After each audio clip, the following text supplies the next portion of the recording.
At Kleine Zalze, we've got records of making wine back to 1695. So there is obviously a long history and pedigree of making wine here.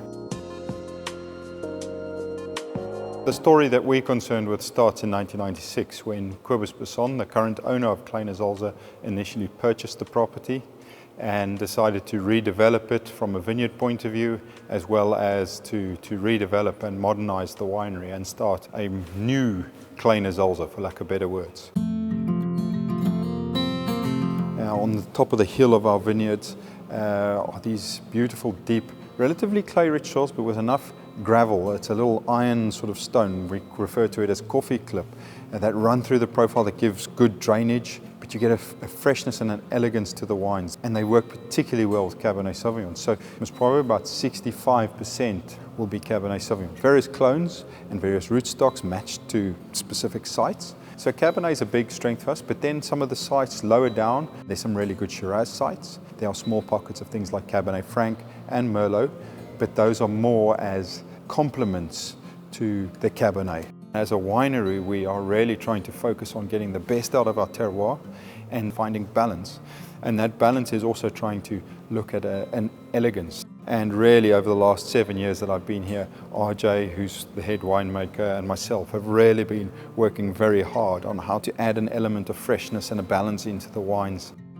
The winemaking is relatively naked. It is very basic winemaking. It's growing really good fruit and then treating it with respect in the winery and letting the wine do the talking rather than the winemaking do the talking. And that in itself is quite a challenge. There's quite a bit of winemaking involved in that.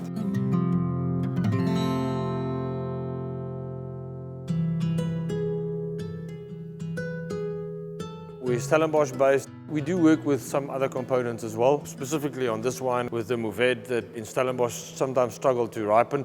The Shiraz is predominantly from our Fora farm, which is in False Bay, cooler climates on these rocky shale soils. What a wonderful site to work with, specifically on Shiraz.